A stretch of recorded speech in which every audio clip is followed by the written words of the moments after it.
light, guiding us forward with all of his might. We stand by his side, a united stand, fighting for truth across the land. With God as our strength, our spirits will soar. Truth and justice prevail forevermore.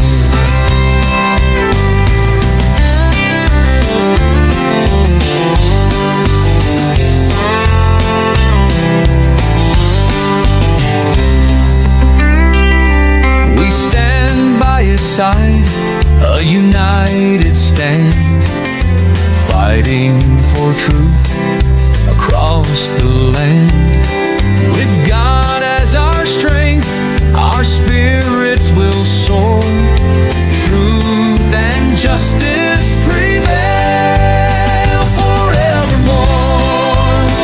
We stand by his side, a united stand, fighting for truth across the land.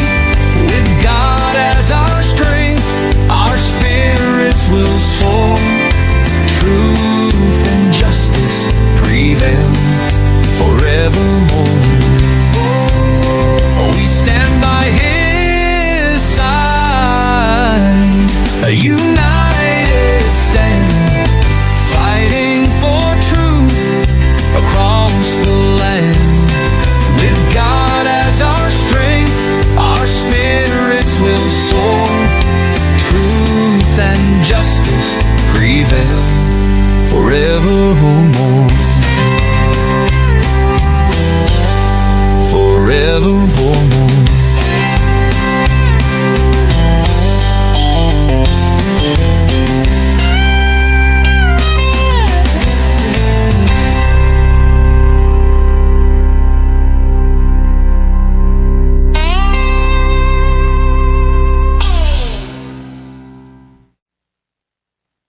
So tuloy tayo mga kapatid, dito na tayo sa ating pinag-uusapan ngayon. Okay? Dito po sa ating studying the book of Romans chapter 2 verse 8 patuloy. Ang programa pong ito ng ayon sa kasulatan ay pakikisaling pusa doon po sa verse by verse challenge ni Pastor Alexander Santos na kaibayo natin sa pananampalataya. Ano po? Yan. Diyan po iidog ang atin pong magiging pag-usap ngayon. At nakikita natin sa tuwing na pinag-aaralan natin ang Book of Romans, ay lagi nating nasasariwa kung sino ang author nito. Walang iba kundi si Apostol Pablo na itinalaga na ng ating Panginoong Diyos. Hindi pa siya pinapanganak na itatalaga na siya ng ating Panginoong Diyos para sa gawaing paglilingkod sa pagkatawag sa pagiging apostol at maglilingkod sa mga kapatid sa pananampalataya, magpapalakas loob, magbibigay ng inspirasyon, magpapatatag, gagamot sa mga sugatang puso ng mga mananampalataya, at magtuturo kung gaano kahalaga ang biyaya ng ating Panginoong Diyos. Yan. At nung nakaraan na pag-aralan natin yung chapter 2 verse 6, na sinabi ni Apostol Pablo na ang Diyos ay magbibigay gantimpala at magbibigay din ng hatol batay sa gawa ng bawat isa. Sa verse 7 naman, ipinakita ni Apostol Pablo na yung may kinalaman o tungkol sa gantimpala ipagkakaloob ng Diyos doon sa matyaga sa paggawa ng mabuti. Gantimpalo naman doon sa mga walang tiyaga sa paggawa ng mabuti. Di ba? Ganun ang kabaliktaran nun eh. Yan naman ang binabanggit sa verse 8 at verse 9. Na siya nating tatalakayin ngayon pong hapon.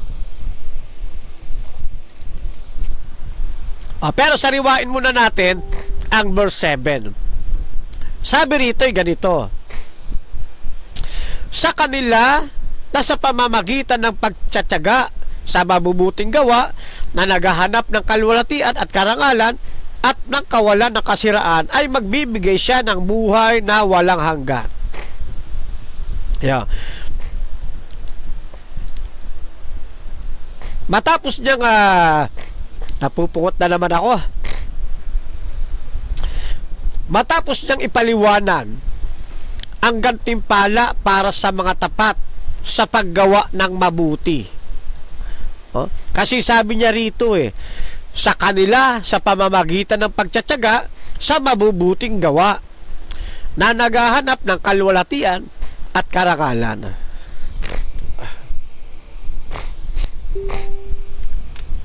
Kumusta ba panahon ninyo dyan mga kapatid? Dyan po ba ulan araw din? Dito sa amin ganyan ulan araw pabago-bago. Kaya yung aking katawang lupa hirap na naman sa pag-adapt.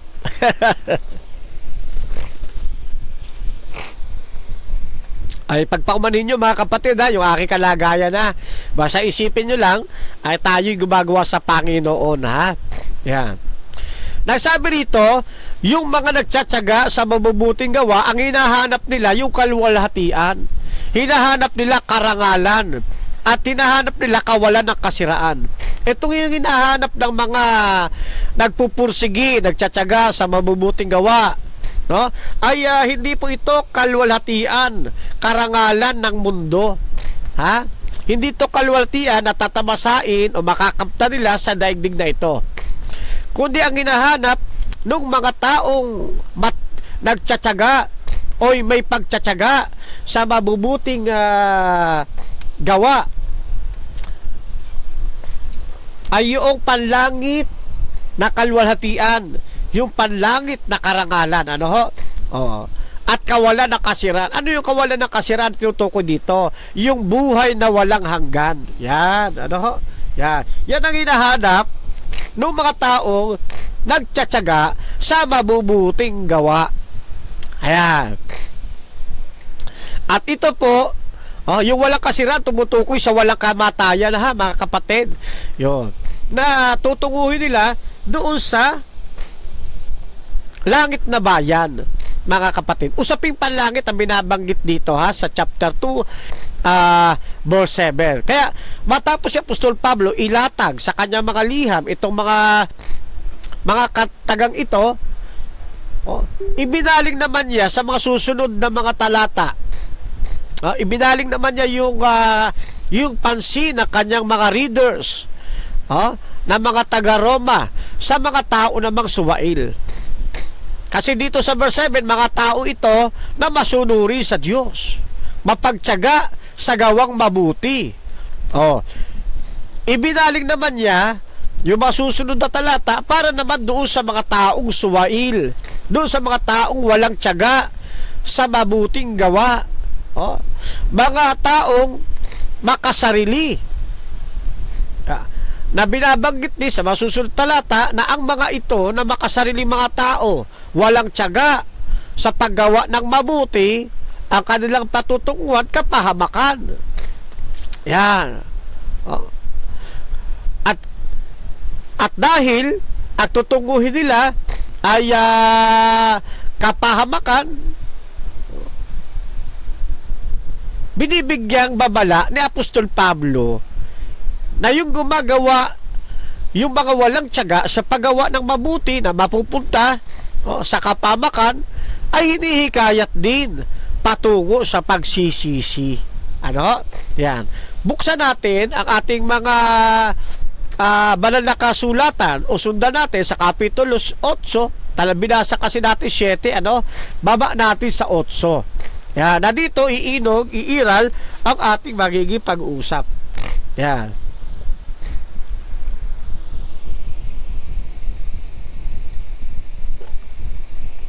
Sabi sa talatang ito, samantalang sa kanila na makasarili at hindi sumusunod sa katotohanan, kundi bagkos ay sumusunod sa kasamaan, ay para sa kanila ang puot ng Diyos. Para sa kanila ang puot at galit Talatang 9, magkakaroon ng hirap at pighati sa bawat kaluluwa ng tao na gumagawa ng kasamaan.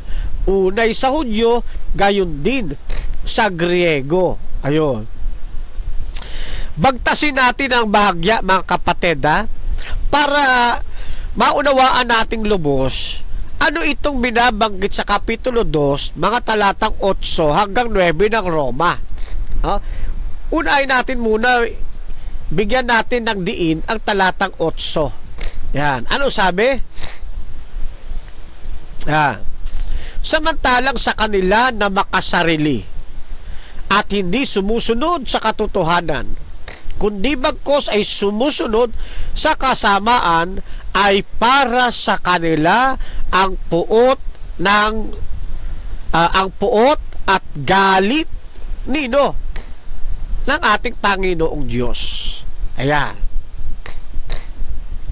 At syempre, kapag ka sinabing makasarili, mula yan sa Grego salita na ereteia. Ereteia, makasarili. Tumutukoy ito doon sa mga taong ang kanilang inuuna ay yung pansariling interest. Ang inuuna nila, yung kanilang sariling kagustuhan. At kung sumunod ba sila sa kalooban ng Diyos, secondary na lamang.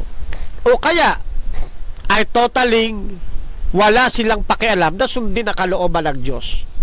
Ereteia. Yan po ang sinasabi rito, makasarili.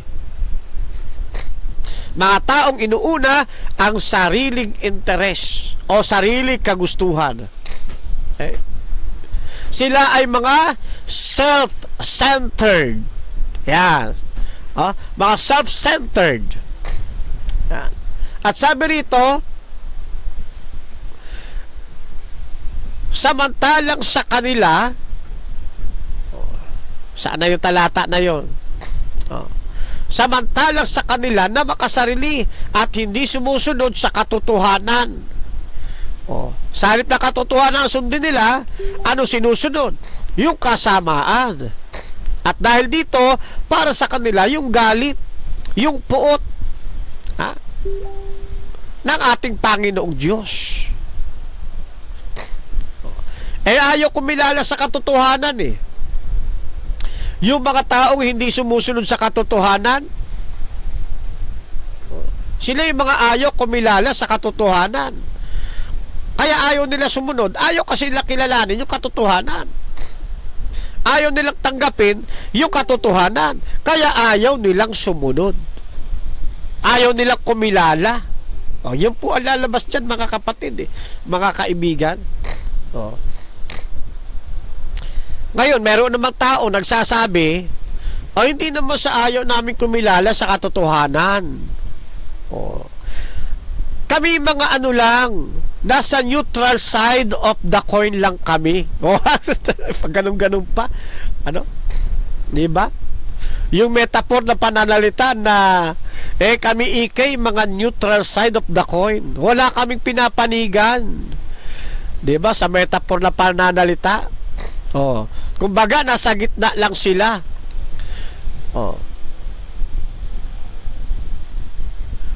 Hindi sila doon sa ayaw kumilala, hindi rin sila doon sa kumikilala.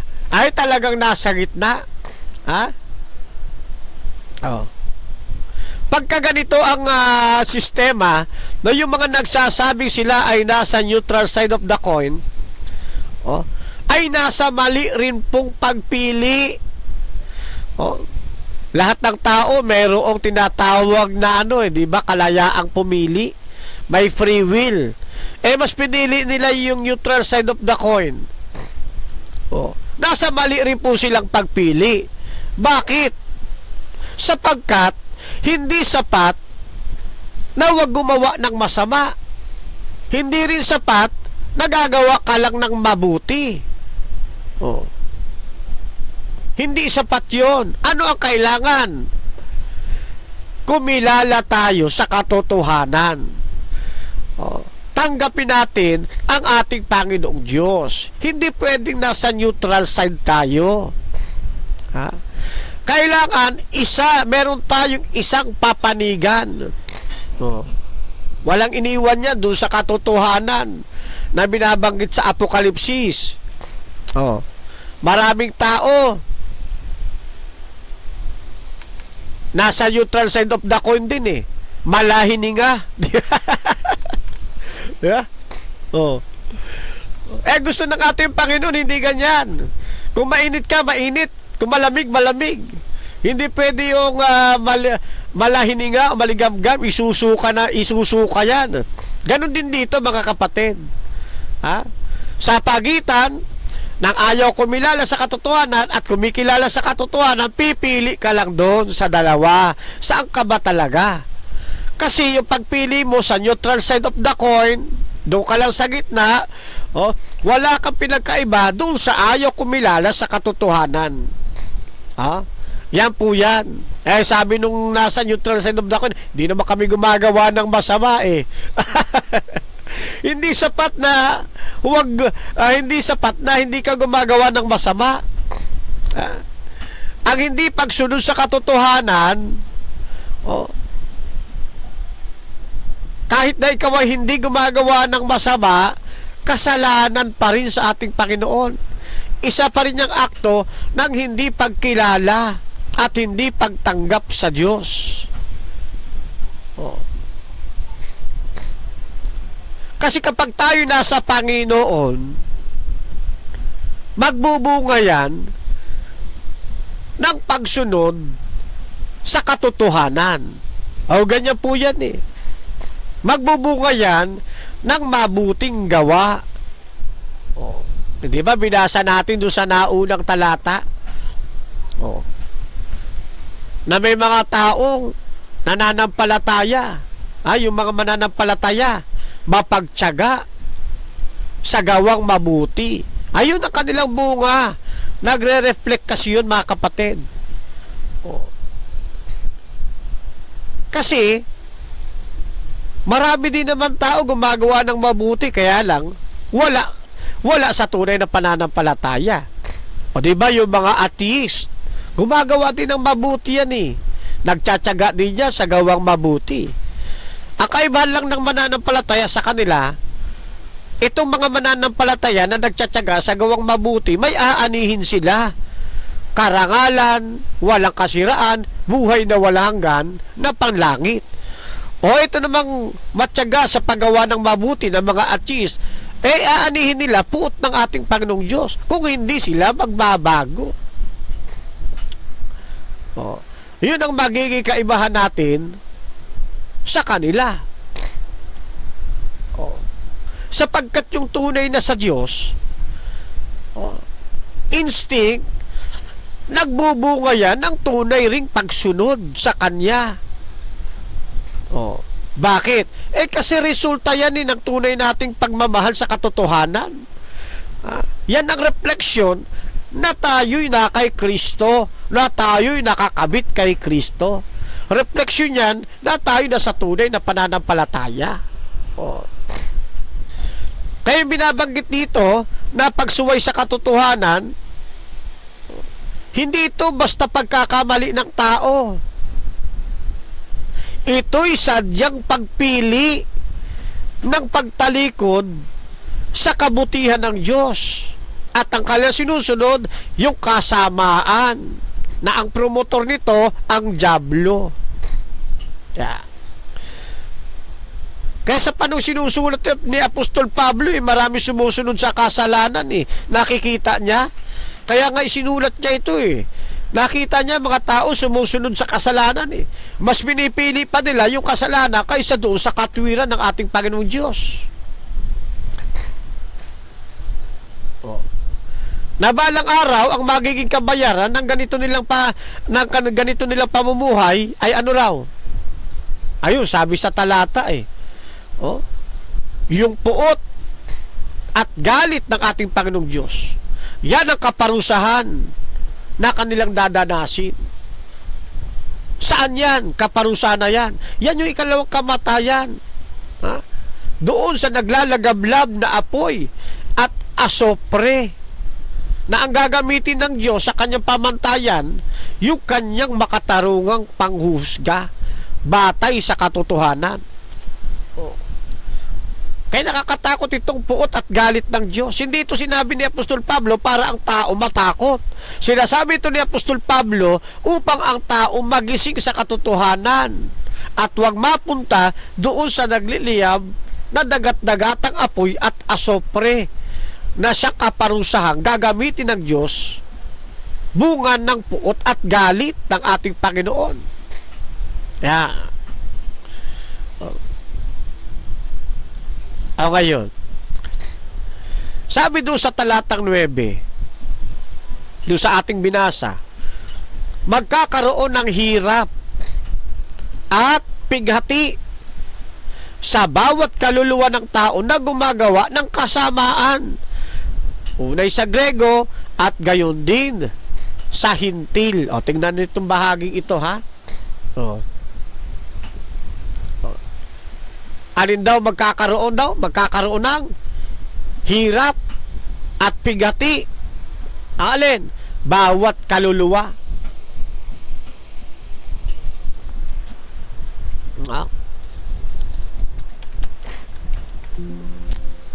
Dali lang po, ha. Gusto kong makita ho ninyo bahaging ito eh.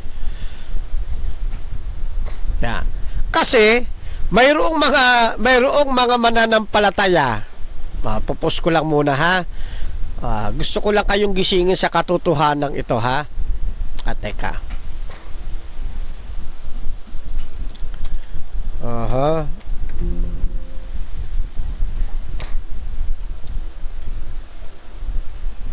Alright. Itong Roma 2:9.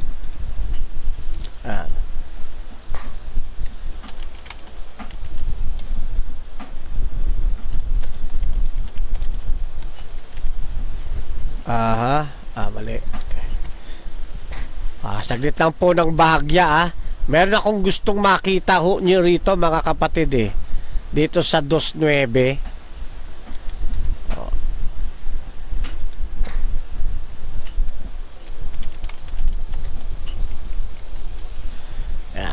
Isa pa. Gusto kong makita nyo to eh.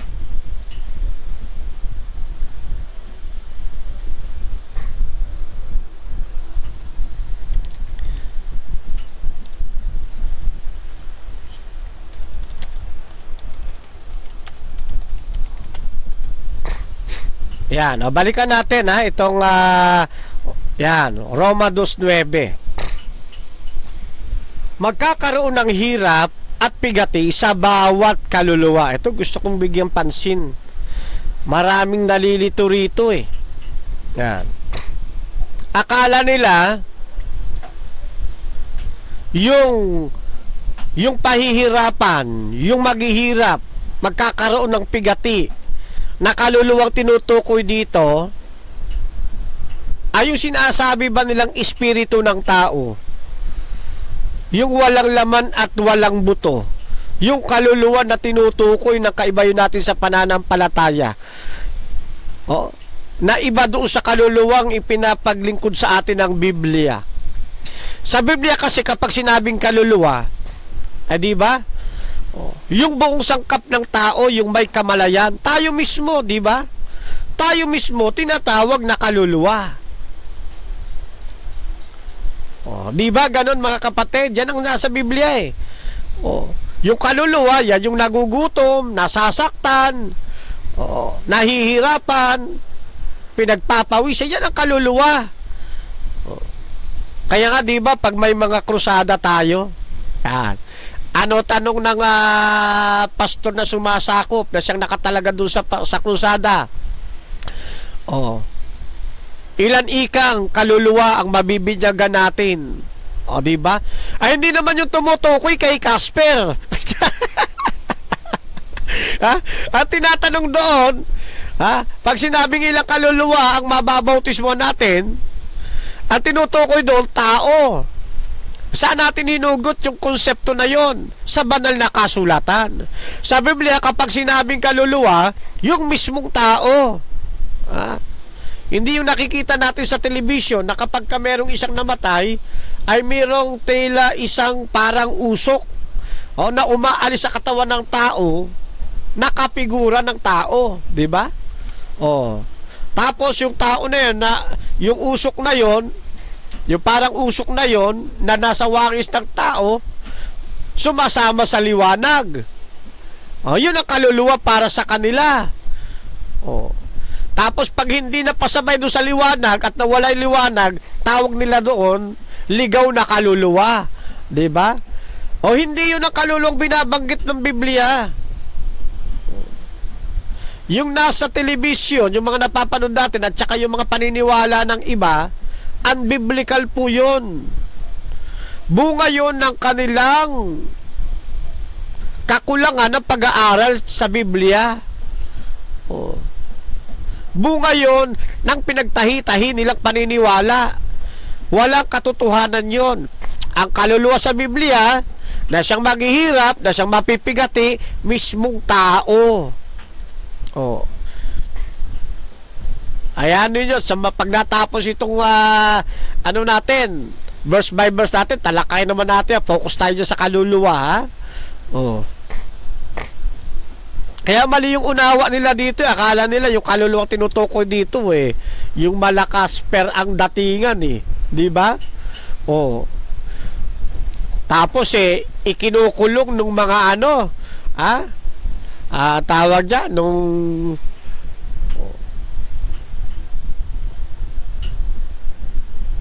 mga espiritista.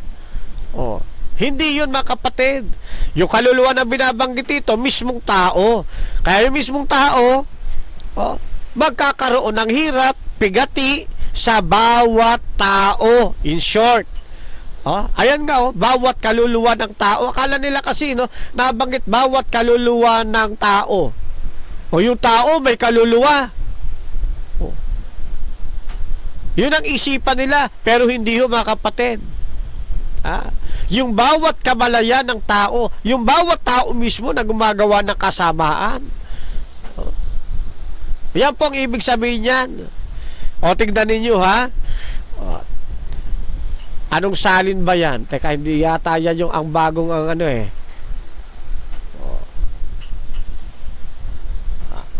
tignan muna natin, ha? Gusto ko mailagay kayo sa ibang salin, ha? Ito, ilapag ko. Yan. Paghihirap at kapigatian ang daranasin ng bawat gumagawa ng masama. Kita nyo na. Dito, diniretsa na. Bawat gumagawa ng masama. Yun ang pagkakabanggit. Sa magandang balita, Biblia. Sa New Filipino Version, ganito naman ang ating mababasa. Pareho ding talata. Kaguluhan at kapigatian ang daranasin ng bawat gumagawa ng masama. Una ang mga Hudyo, saka ang mga Hintil. Sino ba yung bawat gumagawa ng masama? Di yung mismong tao, mga kapatid. Di ba? Yung Filipino version. Tingnan naman natin dito sa Sangbayan ng Pilipino. Yan, 2:9 pa rin. Paghihirap at kapigatian para sa lahat ng taong gumagawa ng masama. Ang Hudyo muna at saka ang Grego. Kaya wag ninyong iisipin nakabasa kayo ng kaluluwa yun ang napapanood dati sa television. Hindi po. Pag sinabi kaluluwa, tao mismo po yan. Yan. Tumutukoy mismo yan sa tao mismo. Yung kabuuan ng katawan, may hininga, may buhay, may buto, at may laman. Yan po yan mismong kaluluwa. Kaya nga 'di ba Genesis 2:7, nang nilaki pa ng hininga yung pong kanyang nilika, tinawag na ano? Oh.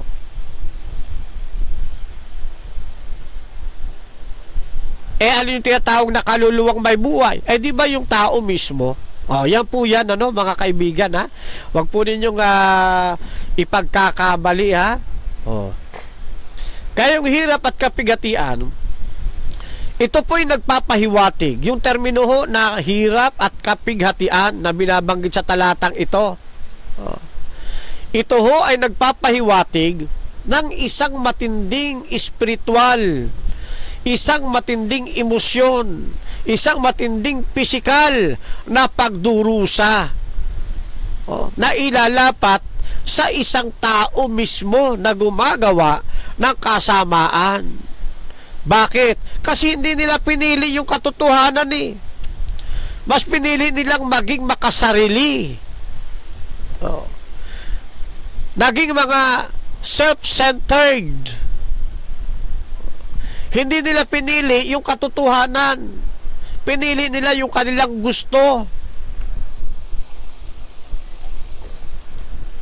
Sa tagpong ito, makita natin ang Diyos ay patas sa lahat. Yung hirap at kapigatian ay darating una kanino? Sabi ng talata, una sa Hudyo. Pangalawa, sa Griego. Sa puntong ito makikita natin, walang itinatangi dito ang Diyos. Lahat ay haharap sa hukuman ni Kristo. Lahat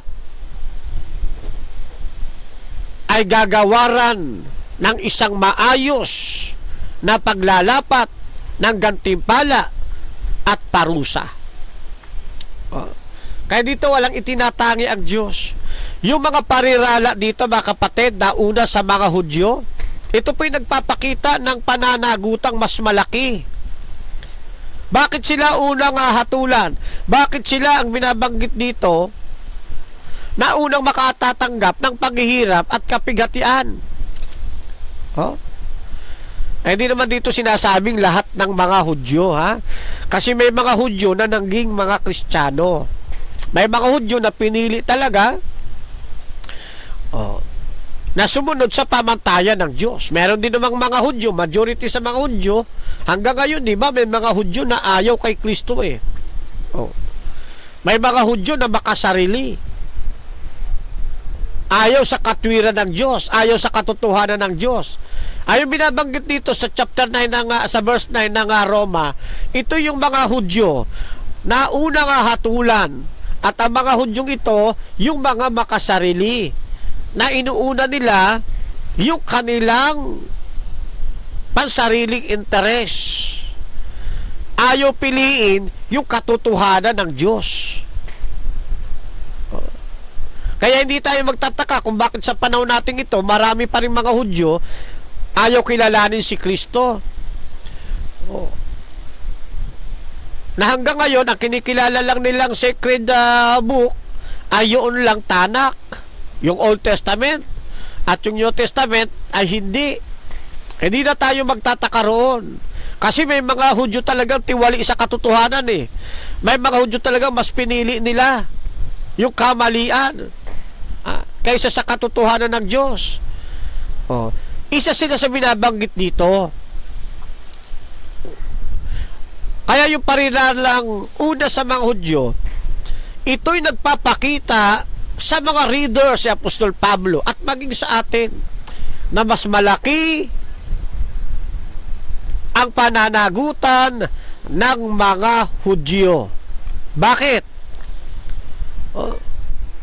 Sapagkat sa kanila ipinagkaloob yung napakalaking pabor ng ating Panginoon. Ibinigay sa kanila ng Diyos yung pinakamalaking pabor na hindi na ibigay sa buong mundo. Ano itong malaking pabor na ito? Ano itong mabigat na pabor na ito? Ay hindi ba't unang-una sila yung pinili bilang isang bayang banal sa lumang tipan? Malaking pabor na po yun, yung piliin sila. Hindi dahil anya sila'y malaki sa bilang, sapagkat sila anya'y kakaunti. Pero pinili sila ng ating Panginoong Diyos, pero para maging bayang banal. Malaking pabor na yun, mga kapatid. Pangalawa, sa kanila ipinagkatiwala yung mga aral na buhay. Sa kanilang pinagkaloob yung mga batas, mga panuntunan, yung panukala ng Diyos para sa buong sanlibutan, na maipangaral sa pamamagitan nila yung ipinagkaloob sa kanilang mga aral. Ito ang dahilan, mga kapatid, kung bakit inilagay sila ng Diyos sa gitna ng mga bansa. Kaya lang, sinarili nila ito. Kaya itong verse 9, tumutukoy ito doon sa mga taong makasarili. Inuuna yung pansarili, kapakanan. Sinarili nila ano katunayan na inilagay sila sa gitna ng mga bansa? Ganito mababasa natin sa Kapitulo 5, talatang 5 ng Ezekiel. Ano sabi? Ganito ang sabi ng Panginoong Diyos. Ito ay Jerusalem. Inilagay ko siya sa gitna ng mga bansa, sa mga lupain ay nasa at mga lupain ay nasa palibot niya. Maliwanag ba? Malabo. Ay maliwanag. Ito anyay ay Jerusalem. Inilagay ko siya sa gitna ng mga bansa at mga lupain ay nasa palibot niya. Tignan ninyo yung inyong mga Bible Atlas. Ang Jerusalem ang siyang sentro ng bayan ng Israel. Inilagay siya sa gitna ng mga bansa upang ang plano ng Diyos para sa sangkatauhan ay may spread out, may ipangalat sa pamamagitan nila. Inilagay sila sa gitna ng mga bansa, ginawa silang sentro. Yung lokasyon, nilagay sila sa pinakasentro. Bakit inilagay sa sentro? Bakit sa gitna? Bakit doon sila sa pinaka, kung pag-aaralan ang geographical, di ba? Nasa gitna sila para makita at masubaybayan sila ng mga karating na bansa na nakapalibot sa kanila. At sa kanila, sa pamamagitan nila, yung mga aral ng Diyos, maipamahagi nila doon sa mga bansang nakapalibot sa kanila at makilala ng buong mundo na ang tunay na Diyos ang dapat nilang kilalanin. Mabigat ang pananagutang iniatang sa kanila, mga kapatid. Na dapat sa kanila magmumula ang liwanag, at pagkatapos ikakalat nila ito.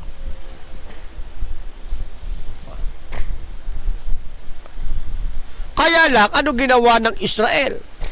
Sinarili, naghimagsik.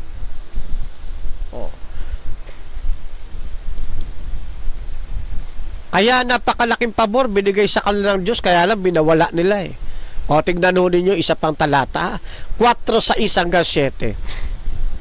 Sabi ng Panginoon, ingatan nga ninyo at inyong isagawa, sapagkat ito ang inyong karunungan at ang inyong kaalaman sa paningin ng mga tao, at makakarinig ng pangapalatuntunang ito at magsasabi, tunay na ang dakilang bansang ito ay isang pantas at maalam na bayan, sapagkat anong dakilang bansa nga ang may Diyos na napakalapit sa kanila, na gaya ng Panginoon nating Diyos, kailanman tayo'y tumawag sa Kanya. Oh.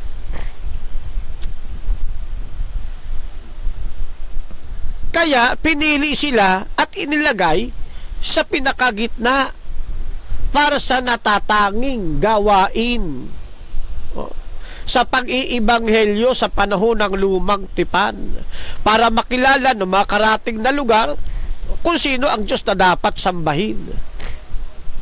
Tuloy natin sa 8. At anong dakilang bansa nga ang may mga palatuntunan at mga kahatulang napakatuwid, na gaya ng buong kautusang ito, na aking inilagda sa harap ninyo sa araw na ito.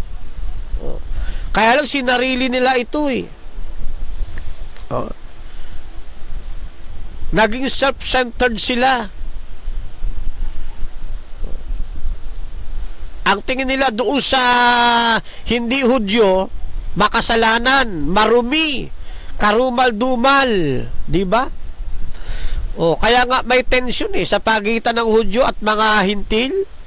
Ayaw makisalamuha ng mga Hudyo sa mga Hintil kasi marurumi para sa kanila mga Hintil. Sinarili kasi nila, naging makasarili sila, naging self-centered ang mga Hudyong ito. Kaya sabi doon sa Roma, eto pa, napawang mga Israelita sa kanila ang pagkukupkop at ang kaluwalhatian at ang tipan at ang pagbibigay ng kautusan at ang paglilingkod sa Diyos at ang kapangakuan. Nasa kanila ang mga magulang at sa kanila mula ang Kristo, ayon sa laman na lalo sa lahat Diyos na maluwalhati magpakailanman. Siya nawa. Kita na natin. Very special talaga pagkakatawag sa mga Hudyo, pagkakapili sa kanila. Di ba? Lahat na ng pabor ng ating Panginoong Diyos ibinigay na sa kanila. Pati ang Kristo sa kanila na rin nagmula Yung pagkukop-kop, kalulatian, patitipan, pagbibigyan ng kautusan, pati paglilingkod sa Diyos, sa kanila rin ibinigay Di ba? Kaya laking pabor nito sa kanila. Ito pa dagdag ng Biblia. Gawa 7:38. Ito yaong naroon sa iglesia sa ilang, na kasamang anghel na nagsalita sa kanya sa bundok ng Sinai, at kasama ang ating mga magulang na siyang nagsitanggap ng mga aral na buhay upang ibigay sa atin. Yun ang tungkulin nila. Spread out yung aral, yung tinanggap nilang lahat ng ito. Kaya lang hindi nila ginawa. Ang mga ito ang dahilan kung bakit nabanggit sa Kapitulo 2, talatang Roma, na magkakaroon ng hirap at pigati sa bawat kaluluwa ng tao na gumagawa ng kasamaan. Unay sa Hudyo. Uunahin ang mga Hudyo. Sapagkat sila ang mayroong higit, ang mayroong pananagutang higit na mas malaki dahil sa pagkapili sa kanila ng ating Panginoong Diyos.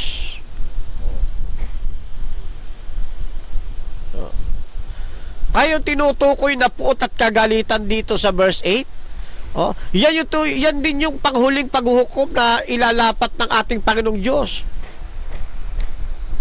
Gagawin ng Diyos yung kanyang paghatol. Una, sa mga Hudyo, sabi nung talata. Pagkatapos, pangalawa, sa mga Hintil, sa verse 9, hindi ba nabasa natin?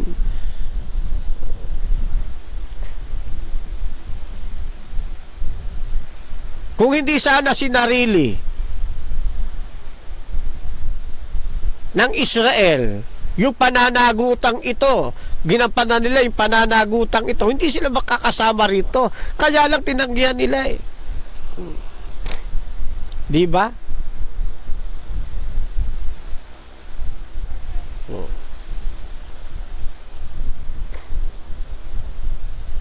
Kaya kaawa-awa sila, mga kapatid.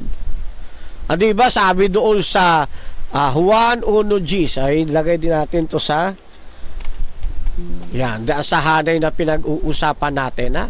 Oh. Yan. Paste natin. 1, 1 Gs.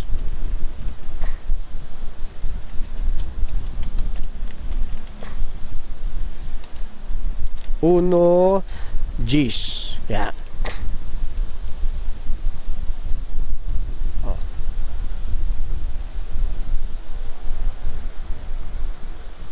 Ay, damay na natin tong 11. Yan, para magkakasama na sila riyan. Oh. Yan. 1 Gs hanggang 11. O, nang Juan.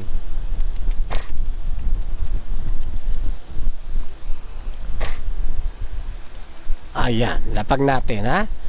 O, tingnan nyo bahaging ito. O, yan. Hanggang 11 po yan.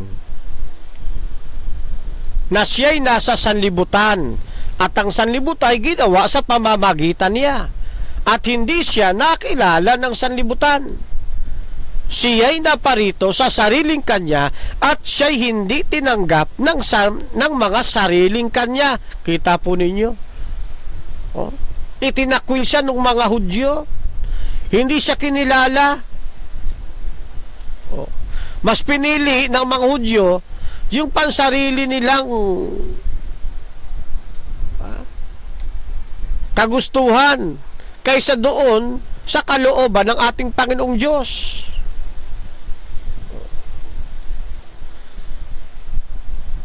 Kaya sila po ay hahatulan ng ating Panginoon. Yun ang nababanggit doon sa talata.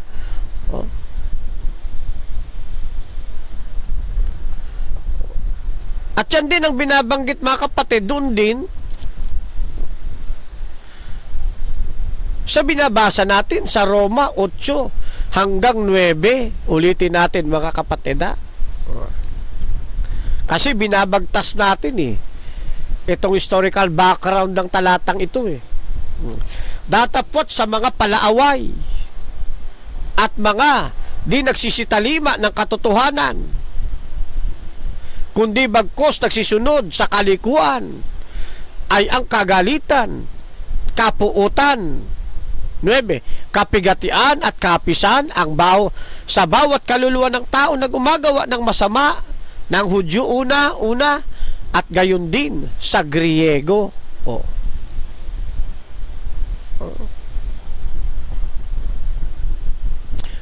Kung sa verse 7, binibigyang pansin yung mga gumagawa ng mabuti. Dito naman sa verse 8 and 9, nakafocus naman ang usapin para doon sa mga sumusuway sa katotohanan. Yan. Nasa verse 7, yung kaluwalhati at karangalan, buhay na wala hanggan, ang siyang gustong makamit ng mga taong matyaga sa paggawa ng mabuti. Samantala ito namang nasa verse 9, sa halip na yun ang kanilang nasain, ang mapupunta sa kanila, puot, galit, kapigatian at kahirapan na ilalapat ng Diyos sa kanila. Kasi mga suwail sila Kung sa verse 7, gantimpala ang makakamit ng mga taong nagtsatsaga sa gawang mabuti, sa verse 8 and 9 naman, hatol naman ang kanilang mararanasan. Sino yung pagkakalooban? Sino yung magkakamit ng kaluwalhatian, ng karangalan? Buhay na walang kasiraan, doon sa buhay na walang hanggan. Sa verse 7, sino po yun? Di pareho lang, una sa Hudyo, gayon din sa Hintil. Sa verse 8 and 9, ganun din. Una sa Hudyo, tapos sa Hintil, pareho rin ang prinsipyo ng paghatol na ilalapat ng Diyos.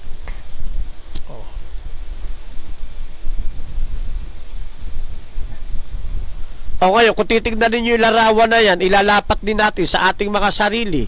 Magkaroon tayo ng refleksyon. Abay, huwag tayong tumulat sa kahinaan ng mga Hudyo.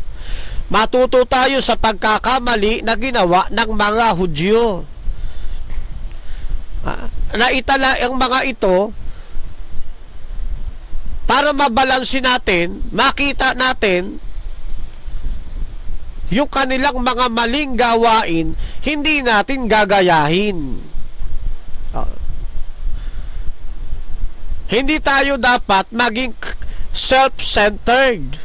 Ano dapat sa atin? Christ-centered. Kaya lagi ho natin susuriin ang ating sarili. Lagi nating isusumiti sa ating Panginoong Diyos ang ating buhay.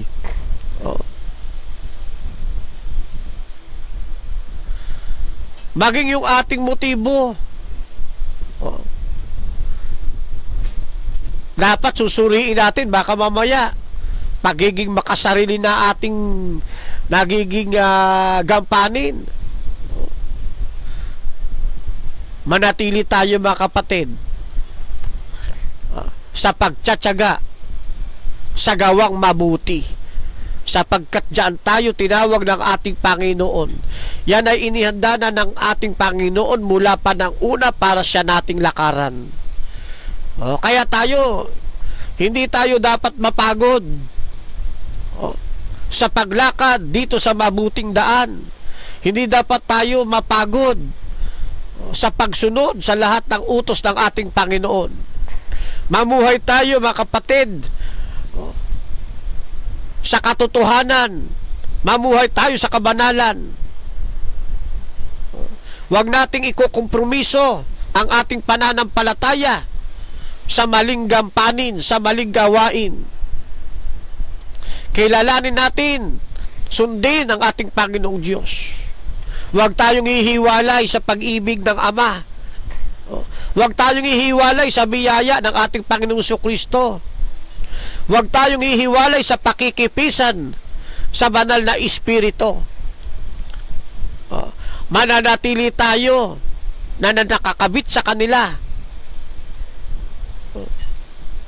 Kung kinakailangan humingi tayo ng dobling takal na espiritu, may gawin natin para lalo tayo maging matibay at lalo tayong maging handa sa paparating na pagbabalik ng ating Panginoong Jesucristo. At huwag aabusuhin huwag aabusuhin yung pagtsatsaga ng ating Panginoon. Sa lahat ng bagay, itaas natin ang kalwalatian ng ating Panginoon, sapagkat ang Diyos ay mabuti.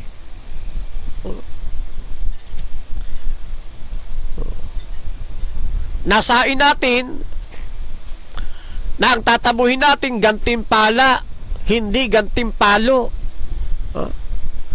Gantimpala, hindi parusa.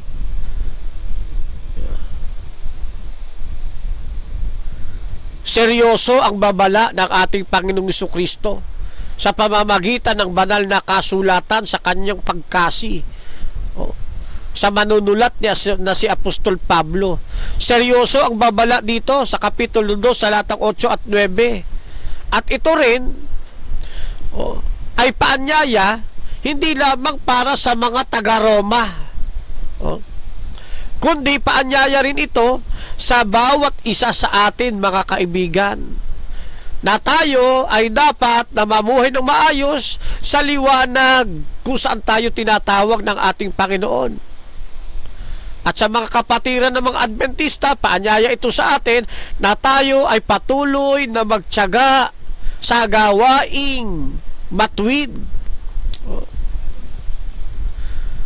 Patuloy tayong mamuhay ng maayos sa liwanag na ipinagkatawag sa atin ng ating Panginoong Diyos. Na sa mundong ito, ang mga Adventista ang siyang dapat na magdadala ng liwanag sa buong sanlibutan. Hindi yung liwanag ng sanlibutan ang dadalhin ng Seventh-day Adventist, kundi yung liwanag na mula sa Panginoon ang siyang dadalhin ng bayan ng Diyos para sa buong sanlibutan. Nakalulungkot nga mga kaibigan, mga kapatid kung minsan may mga miyembro ng Seventh-day Adventist ang dinadalang liwanag, yung liwanag ng sanlibutan. Sa halip na ang dalhin liwanag, yung liwanag na nagmumula kay Kristo, dadalhin para makita ng buong sanlibutan. Abay, ang dinala, baliktad. Yung liwanag ng sanlibutan ang dinala. Papunta sa loob ng iglesia. Oy, magbago tayo, mga kaibigan, mga kapatid, ha? Seryoso po ang babala dito sa Roma 2:8-9. Hindi lang ito paanyaya para sa mga kaibigan nating wala pa sa pananampalatayang ito ng Seventh-day Adventist. Paanyaya rin ito para sa atin na mga nasa loob na ng pananampalatayang Adventist na dapat tayo'y mamuhay ng maayos sa liwanag na pinagkatawag sa atin. Mamuhay tayo ng maayos dito sa loob ng iglesia. Ang ilaw ilagay natin sa talagang dapat kalagyan. At ang makita sa ating liwanag, liwanag ni Kristo. Hindi liwanag ng sanlibutan. Sa pamamagitan ni Kristo, may kapatawaran at may bagong buhay sa sinumang mga kaibigang hindi pa kaanib ng pananampalatayang ito. Kung kayo ay lalapit sa ating Panginoong Hesus. Mga kaibigan namin, wala pa sa pananampalatayang ito. Kailangan po ninyo tanggapin sampalatayanan ang ating Panginoong Jesucristo. Para linisin ang bawat tao sa kanilang mga kasalanan. At sila'y bigyan ng karapatan na maging bahagi ng malaking pamilya ng ating Panginoong Diyos. Magpasakop tayo sa ating Panginoong Diyos. Mamuhay tayo ng tapat habang tayo'y nananampalataya. Kung tayo noon ay hindi lumalakad sa kabanalan, pag lumapit tayo kay Kristo at tayo'y kanyang ariing parang hindi nagkasala, pagkaraang tayo'y kanyang patawarin at linisin sa lahat ng ating mga pagkukulang, mga pagkakamali, mga pagkakasala, idideklara niya tayong parang hindi nakagawa ng kasalanan. Tatanawin niya tayong mga bagong nilalang na lalakad na sa kabanalan. Lalakad na tayo sa mundo ng sanctification. Mabait ang ating Panginoong Diyos, mga kaibigan. Kaya kung bakit ang programa ng Seventh-day Adventist hindi napapagod sa buong mundo sa kapangangaral ng tunay na ebanghelyo, sapagkat katulad ni Apostol Pablo, nais din namin kayong pasunurin sa pananampalataya. At samantalang kayo nagsimula sa pananampalataya, lalakad kayo patuloy sa pananampalataya hanggang sa dumating ang atin pong Panginoong Hesus sa ikalawa. Ganyan po yan, mga kapatid. Kaya sa hapon pong ito ng ating pag-aaralan, dalawa lang ang ating pamimilian. Hindi po pwede na tayo ay nasa gitna. Hindi po pwede na tayo'y maligamgam. Hindi po pwede na tayo ay walang pinapanigan.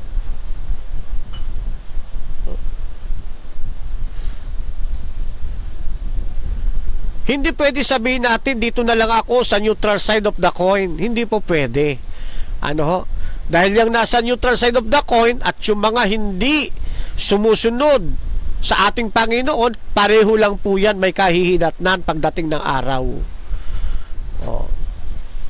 Tawag rin po dyan self-centered. Hindi yan Christ-centered. Kasi hindi mo pa rin pinili ang Panginoon. Kahit na sinasabi mo ikaw ay neutral side of the coin, hindi mo pinili ang Panginoon, mas pinili mo pa rin yung sarili mong gusto. Mas ginusto mo pa rin piliin o unahin yung sarili mong interest. Wala ka rin pinag-iba doon mismo sa mga makasarili na ayaw kumilala sa katotohanan. Kaya ka nga nasa neutral side of the coin kasi ayaw mo kumilala sa katotohanan eh. Oh. Pero kung ikay kikilala sa katotohanan, hindi ka mag-neutral. Isusuko mo ang iyong buhay sa ating Panginoon. Isusuko mo ang iyong buhay sa Diyos at ikay maglilingkod na sa ating Panginoon. Kapag ginawa po ninyo yan, mga kapatid, ang Panginoon, idadagdag ka sa kanyang tunay na iglesia dito sa Seventh-day Adventist Church, na mga taong masayang masaya na nangingili ng araw ng Sabat habang tinatagtad sila ng batikos, habang inaalimura sila, habang sila'y tinutokso, masayang masaya sila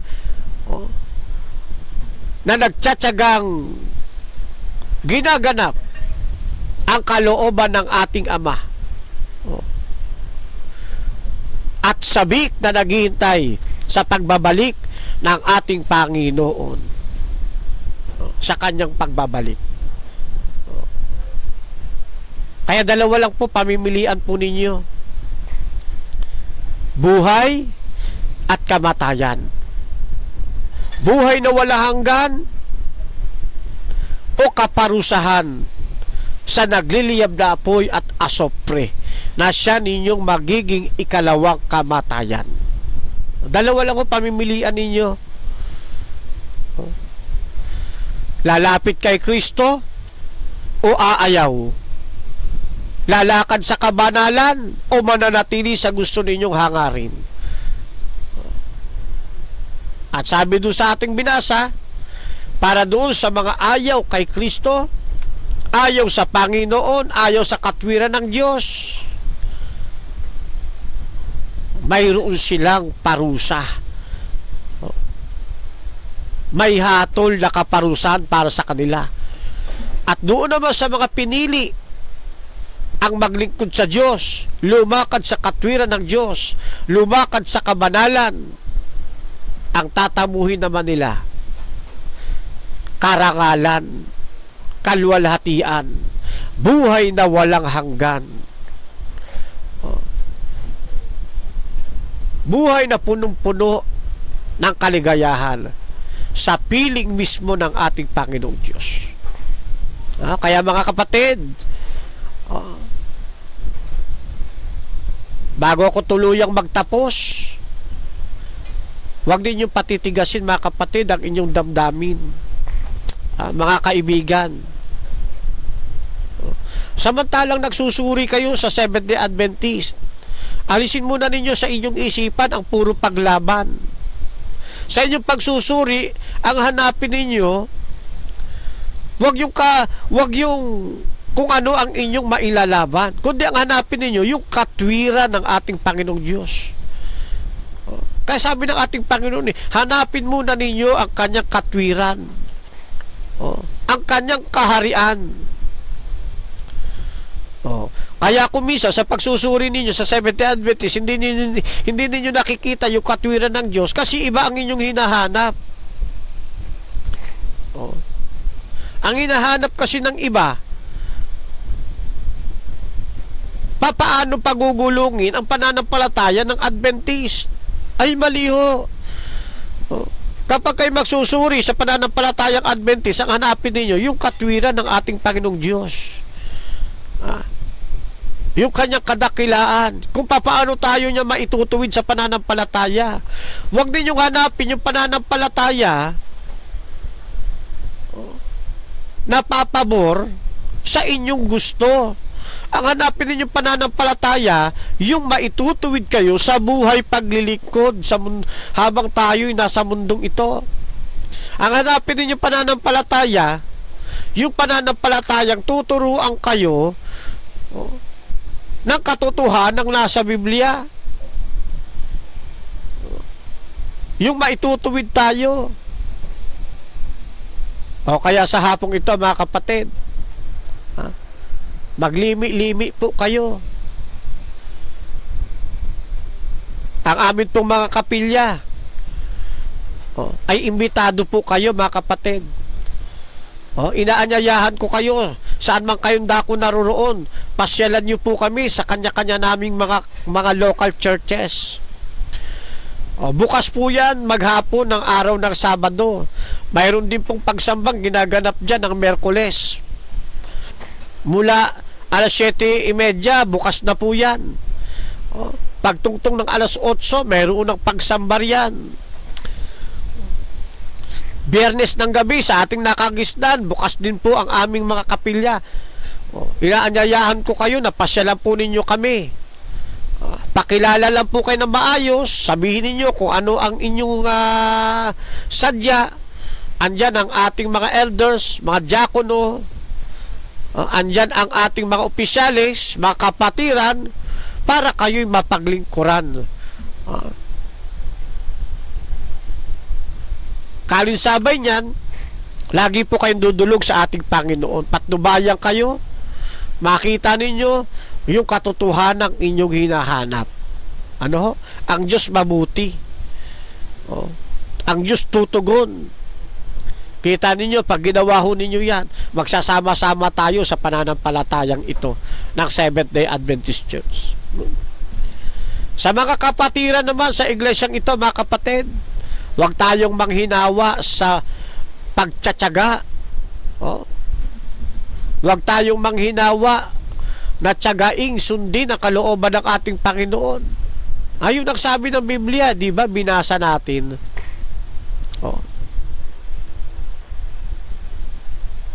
Ayan, sa kanila na sa pamamagitan ng pagtsatsaga sa mabuting gawa o mabubuting gawa. Tuloy-tuloy lang tayo. Sa pagtsatsaga sa mabuting gawa. Kasi yung mga nagtsatsaga na ito, yan din naman yung binabanggit sa Apokalipsis, di ba? Naritoan niya ang pagtsatsaga ng mga banal. Nagsisitupad ng mga utos ng Diyos at may pananampalataya ni Jesus. Talaga may pagtsatsaga. Bakit may pagtsatsaga? Marami kasing pagsubok sa mundong ito, mga kapatid. Maraming katitisuran. Maraming mapang-asar, maraming mapagyurak sa ating pananampalataya. Pero tuloy-tuloy lang tayo, mga kapatid. Tuloy-tuloy lang tayo sa pagtsatsaga sa gawang mabuti. Darating ang panahon sa ginagawa nating pagtsatsaga, kahit nagagalit ang dragon sa atin kasama ng kanyang mga kampon, darating ang panahon yung inaapuhap natin na kalwalhatian at karangalan na panlangit at yung kawalan ng kasiraan ng ating pangangatawan, ipagkakaloob sa atin ng Panginoon yan. Bibihisan tayo ng katawang walang kasiraan sa isang kisap mata. Tayong lahat babaguhin. At dito sa mundong ito na punong-puno ng pagluha, ng kapighatian, sa isang kisap mata, sabi ng ating Panginoon, lahat ng ito aalisin. Sabi sa aklat ng Apokalipsis, paparhirin niya ang lahat ng luha sa ating mga mata. Mamumuhay tayo ng tiwasay. Mamumuhay tayo ng maligaya. Mamumuhay tayo ng wala ng katapusan, kaligayahan sa piling ng ating Panginoon. Magsisimula yan, mga kapatid, pag dumating ang ating Panginoon. Tatamasain natin. Titira tayo sa langit na bayan sa loob ng 1,000 taon. Pagkaraan yan, iririgalo sa atin ng ating Panginoon ang isang bagong paraiso, bagong langit at bagong lupa. Kaya pagkaraan ng 1,000 taon, ibibigay sa atin ang bagong paraiso para doon tayo tumahan magpakailanman. Kaya huwag tayong bibitaw sa pananampalatayang ito. Oh. Hayaan natin yung hindi atin. Oh, sabi ng Biblia yun eh. Di ba? Oh. Kung sila'y sa atin, hindi sila aalis. Kaya sila nagsialis kasi hindi atin. Oh. Basta tayo manatili dito mga kapatid. Darating ang panahon, ang trigo at ang mapanirang damo lubusang maghihiwalay. Darating ang panahon, yung tunay na sa Diyos nasa kanan at yung hindi sa Diyos nasa gawing kaliwa. Na yung nasa kanan magtatamasa ng buhay na walang kapara, yung nasa kaliwa ang tatamasahin naglalagablab na apoy at asopre. Manatili tayo sa Panginoon mga kapatid. At sana mula sa pagkakataong ito, kung maaari, dala ng inyong free will, wala na sanang umalis pa sa pananampalatayang ito hanggang sa dumating ang Panginoon. Kaawa-awa kayo mga kapatid ko kapag kayo hihiwalay pa sa iglesyang ito. Magiging kayo na ang kahabag-habag. O siya mga kapatid, pansamantala diyan muna natin tatapusin ang ating ginagawang pag-aaral.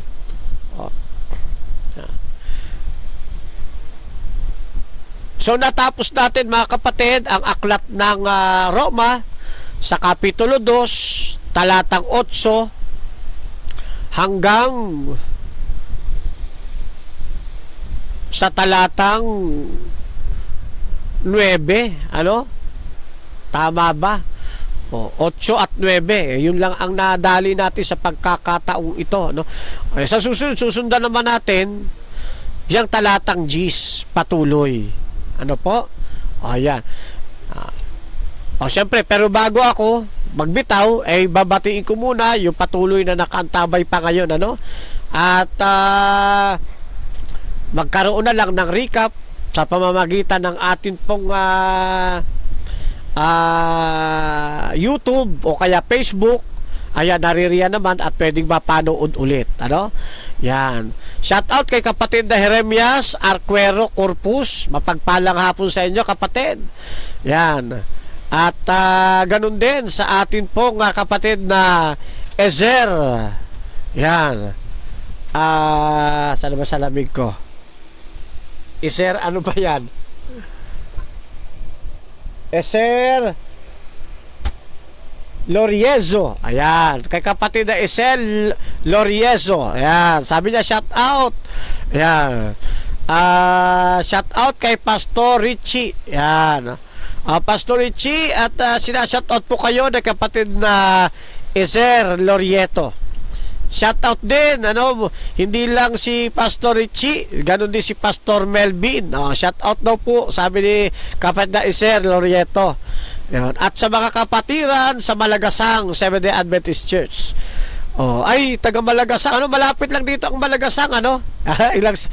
Kapirasong sakay lang yan eh. Isang takbo ko lang ng motor yan eh. Malapit lang po yan dito sa Malagasang. Dito sa Dasma, Cavite, yung Malagasang. Shout out po sa lahat ng mga kapatiran dyan sa Malagasang Seventh-day Adventist Church. Yan. Okay. Meron ba akong nakaligtaan?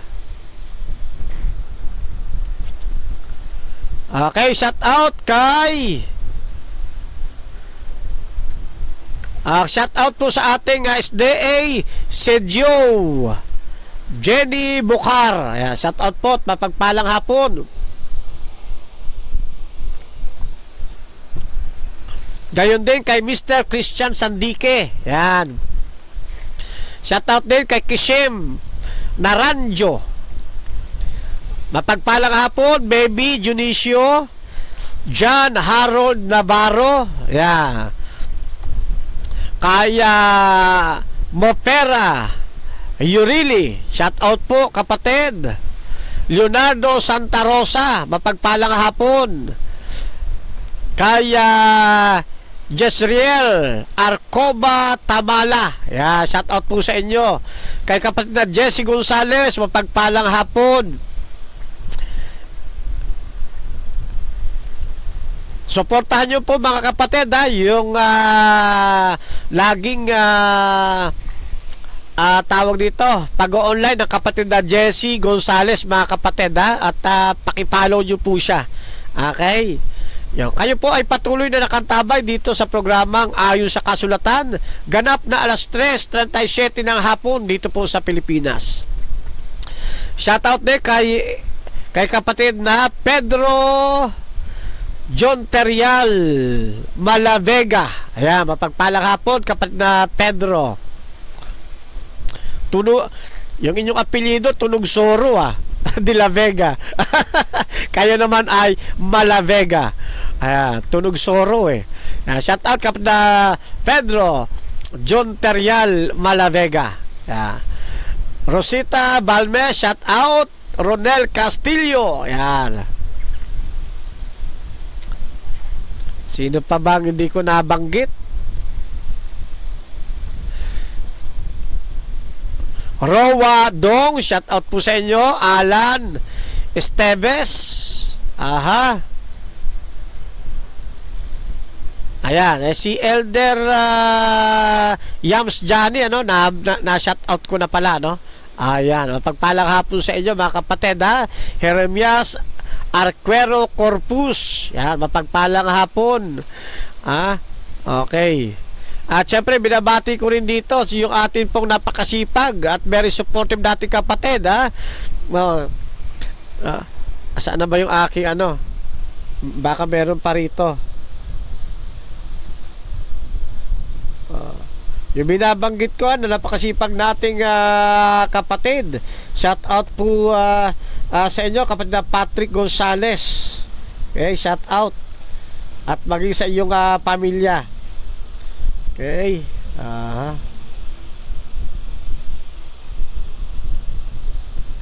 Siya nga pala nung nakaraan ay birthday ng ating pong kaibigan Candy Alvarez, ay happy birthday po, mapagpalang hapon po sa inyo. Yan, ganun din kila Estelita Hernandez, shoutout po sa inyo. At sa lahat po ng tropang F4 F4 Justice Educator of the Philippines sa pangunguna ng ating pong Grandmaster Arnel G. Sanchez. Yan. Binabati rin natin ang kabuuan ng Ayon sa Kasulatan mula sa ating presidente. Kaya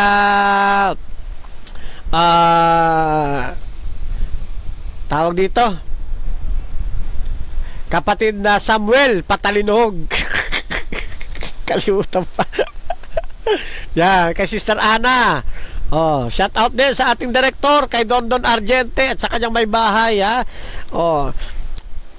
sa lahat ng bumubuo ng Ayon sa Kasulatan. Okay? Siyempre, shout out din sa aking baby Alexis Camacho.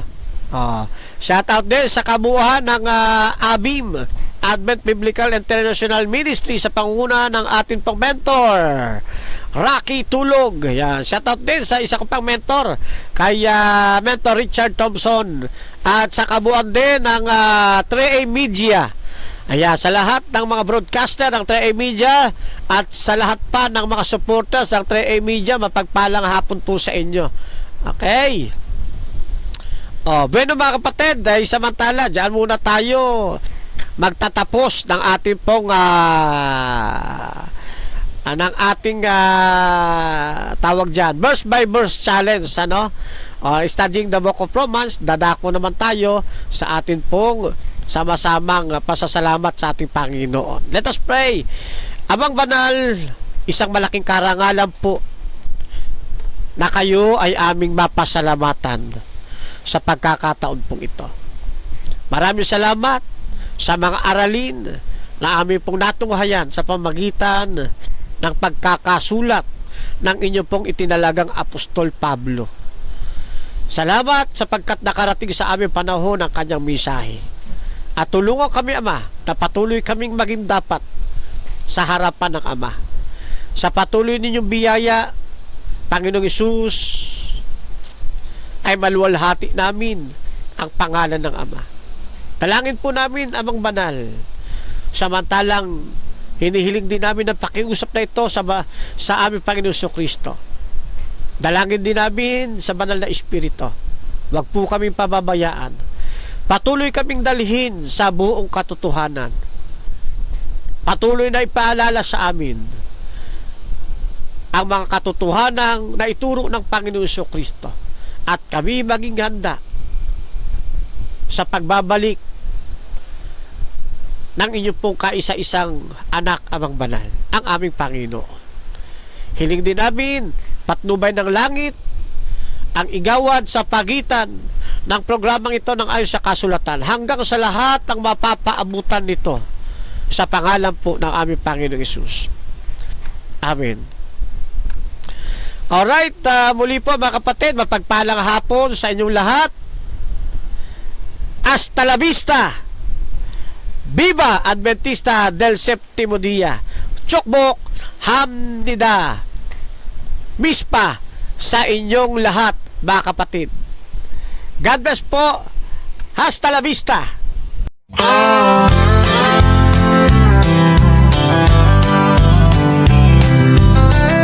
Fernando Beza Camacho Jr., a name we hold dear, serving God faithfully year after year, a beacon of hope shining ever so bright, guiding us forward with all of His might. We stand by His side, a united stand, fighting for truth across the land. With God as our strength, our spirits will soar. Truth and justice prevail forevermore.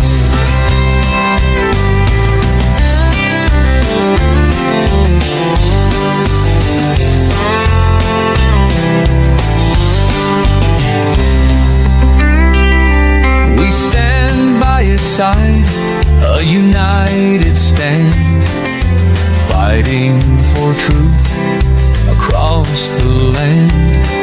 With God as our strength, our spirits will soar. Truth and justice prevail forevermore.